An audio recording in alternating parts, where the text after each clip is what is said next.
Most Jehovah's Witnesses will never sit inside a governing body meeting. They will never hear the debates before a new policy is announced, see the disagreements behind a doctrinal explanation, or watch a small group of men vote on a decision affecting millions. Raymond Franz did. For 9 years, he served on the governing body, and for 15 years, he worked at the organization's world headquarters. He was not observing the Watchtower from outside. He was sitting in the room where some of its most important decisions were made. That is what makes Crisis of Conscience so difficult to dismiss. It is not merely the story of a man who left Jehovah's Witnesses. It is an account of what happened when someone at the highest level recognized a troubling distance between the certainty presented to ordinary witnesses and the human process taking place behind closed doors. Franz had devoted most of his adult life to the religion. He served as a missionary, participated in biblical research, and eventually reached one of its highest positions. But the closer he came to the center, the harder it became to ignore what he was seeing. More than 40 years after its publication, Crisis of Conscience continues to affect loyal witnesses, questioning members and former members. Why have so many readers said they could never view the organization in the same way afterward? And why do the questions raised by the book remain relevant after decades of organizational changes? Today, we will examine 5 shocking lessons from Crisis of Conscience that every Jehovah's Witness should know. This video is not intended to tell anyone what they must believe. It is an invitation to examine how religious authority works and consider where loyalty to an organization ends and personal responsibility before God begins. If you appreciate respectful examinations of Jehovah's Witness history, like this video and subscribe to the channel. Your support helps us continue telling stories rarely discussed inside the organization. Lesson number 1. Human decisions can be presented as divine direction. For ordinary Jehovah's Witnesses, organizational direction usually arrives in its finished form. A new article appears in the Watchtower. A governing body update announces a clarification. Elders receive instructions from the branch. Members receive the conclusion, but they do not see the discussions, disagreements, and voting procedures that produced it. Crisis of Conscience offered a different perspective. Raymond Franz described meetings in which governing body members examined policies, expressed conflicting opinions, and voted on matters carrying serious religious consequences. According to his account, these were not always discussions in which every member immediately recognized one unmistakable biblical answer. Different men could examine the same scriptures and reach different conclusions. One revealing example involved alternative civilian service. In certain countries, young witness men who refused military service could instead perform non-military work for the government. The governing body debated whether accepting this alternative should continue to place someone outside the congregation. According to Franz, the issue was discussed repeatedly, and a majority reportedly favored changing the policy. But a simple majority was not enough. The proposal required a 2/3 majority. On one occasion, the necessary majority existed for less than an hour before one member changed his vote. The existing policy remained. Consider the human weight of that procedure. A majority could believe the policy should change, yet because of an internal voting requirement, young witness men remained exposed to imprisonment, and their families lived with the consequences. What reached the congregations as a matter of Christian faithfulness had survived, according to Franz, because the votes failed to reach a required number. This does not prove that every governing body decision was careless or dishonest. Franz often portrayed the men as sincere believers, working within a system they considered divinely directed. But sincere men were still human. They could disagree, misinterpret evidence, or be influenced by tradition. The first lesson is therefore not simply that religious leaders make mistakes. The deeper lesson is that a decision can begin as a human disagreement, survive because of a vote, and eventually reach millions of members as spiritual direction they are not free to reject. If the men making the decision could disagree while discussing it, why could ordinary witnesses not question the conclusion after it was announced? Lesson number 2. Loyalty to God and loyalty to an organization are not automatically the same. The central struggle in Crisis of Conscience was not between faith and atheism. It was between two forms of loyalty that Raymond Franz had once considered inseparable. Franz had been taught that Jehovah directed one visible organization. Following that organization was therefore treated as evidence of loyalty to God, while rejecting its direction could be interpreted as rejecting Jehovah. The conflict began when his conscience no longer allowed him to assume that every organizational decision represented God's will. What should someone do when a rule supported by religious leaders appears to conflict with scripture or conscience? Should the person obey while waiting for the organization to make a correction, or does responsibility before God require immediate action? Within a centralized religious system, that question can be dangerous. Members may be free to study the Bible, but expressing a conclusion incompatible with official teaching can bring serious consequences. A person may technically possess a conscience while having little freedom to follow it. Franz came to believe that Christian unity should not require absolute uniformity in every interpretation. This did not mean every personal opinion was correct. Conscience can be mistaken, just as leadership can be mistaken. But moral responsibility cannot be transferred completely to another human being. Saying, "I was following the organization," does not automatically make an action right. The second lesson is that loyalty to God must involve more than loyalty to an institution. Otherwise, the organization gradually becomes the owner of the individual's relationship with God. If loyalty to Jehovah and loyalty to the Watchtower are not automatically identical, every believer must examine religious direction instead of assuming that obedience is always the safest spiritual choice. Lesson number 3. When expectations fail, ordinary members carry the consequences. One of the most sensitive subjects examined by Franz was the expectations surrounding 1975. Watchtower publications did not always make one direct prediction that can be reduced to a single sentence.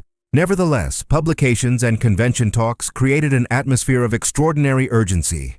Witnesses were told that 6,000 years of human history were approaching their conclusion. Publications spoke favorably about members who sold property to spend their remaining time preaching. Many naturally concluded that the present system might have only a very short time left. Some postponed education. Others limited careers, delayed financial planning, or made major decisions based on that expectation. Within the world presented to them, they were responding to the religious authority they trusted. But 1975 passed. The organization could adjust its language, publish another explanation, and continue operating. Individual witnesses could not always recover the years, opportunities, or financial stability shaped by their decisions. Later explanations placed some responsibility on members who allowed their expectations to become too specific. Crisis of conscience challenged readers to ask whether that was fair. If publications repeatedly created urgency and praised extraordinary sacrifices, could the resulting expectations honestly be blamed mainly on ordinary witnesses? The lesson extends beyond one date. An organization can revise an interpretation in a few paragraphs and call it clarification or new light. But the member who organized an entire life around the former teaching may carry its consequences permanently. Those who create expectations do not necessarily pay the highest price when those expectations fail. The institution moves forward. The individual lives with the decision. A doctrine can be rewritten in a paragraph. A human life cannot. If this connects with something that happened in your family, share your experience respectfully in the comments. The impact of 1975 cannot be understood only through publications and dates. It must also be understood through the lives shaped by that expectation. Lesson number 4. The Malawi and Mexico controversy exposed a troubling double standard. For many readers, one of the most disturbing sections of Crisis of Conscience is the comparison between Jehovah's Witnesses in Malawi and Mexico. In Malawi, witnesses were expected to refuse a political party card because possessing it was considered a violation of Christian neutrality. Their refusal exposed them to severe persecution. The organization praised their faithfulness and presented their suffering as evidence of loyalty to God. At approximately the same time, a very different situation existed in Mexico. Military service documents were important for Mexican men. According to Franz's account, some witnesses obtained completed documents by paying officials, even though they had not performed the military service recorded on those documents. The leadership knew about the situation, yet Franz reported that the matter was essentially left to individual conscience. The contrast was immediate. In Malawi, witnesses were required to refuse a political document regardless of the consequences. In Mexico, members reportedly received more flexibility involving military documentation and unofficial payments. The political situations were not identical, but that does not eliminate the moral question. If Christian neutrality was an absolute and universal principle, why was its application so rigid in one country and so flexible in another? The people enduring the greatest consequences had no voice in the decision. The leaders examining the policy were far away and did not personally face the results of refusing the card. This revealed how a policy can sound principled at headquarters, while its cost is carried by people thousands of miles away. The fourth lesson is that religious policies should be examined not only by how spiritual they sound, but by how consistently they are applied and who bears the consequences. It is easy to praise sacrifice when someone else is making it. It is harder to ask whether that sacrifice was demanded by God or by an interpretation that could have been different. Lesson number 5. An honest question can become more dangerous than an officially approved mistake. Jehovah's Witnesses are encouraged to value truth. But crisis of conscience raises an uncomfortable question. What happens when the search for truth produces an answer different from the organization's?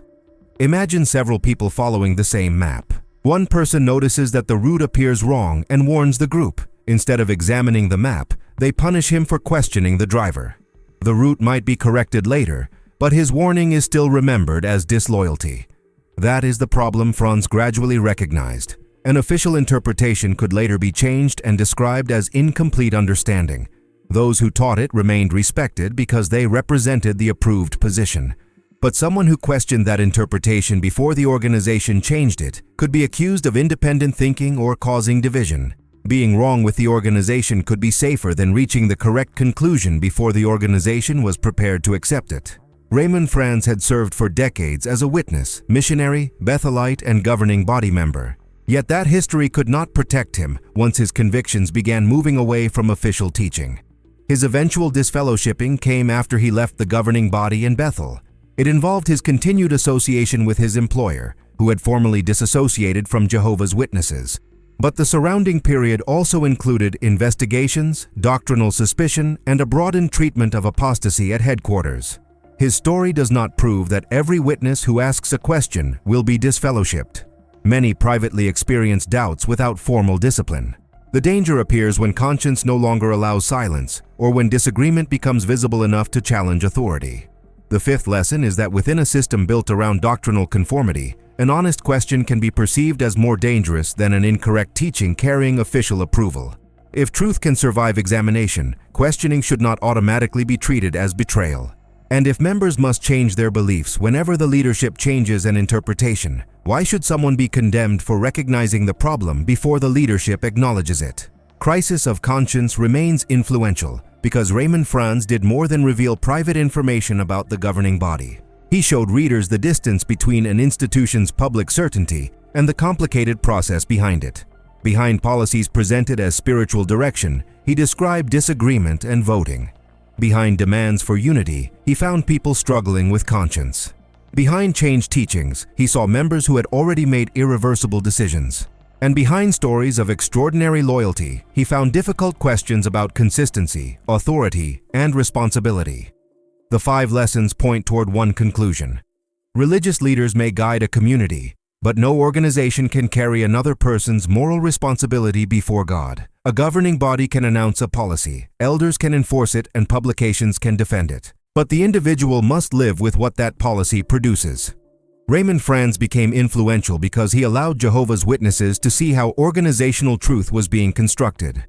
Once readers saw the discussions, votes, inconsistencies, and consequences behind the finished announcements, many could no longer view authority in the same way. That is why crisis of conscience continues turning loyal witnesses into questioning witnesses, and sometimes into former witnesses. It does not merely give them new information. It helps them recognize a distinction they may never have considered. Questioning an organization is not necessarily the same as abandoning God. More than 4 decades later, the final question remains unresolved. When loyalty to an organization conflicts with what a person sincerely believes is right, who should control the conscience? Which of these 5 lessons remains most relevant to Jehovah's Witnesses today? Share your opinion respectfully in the comments. And if you want more documented stories from Watchtower history, subscribe to the channel.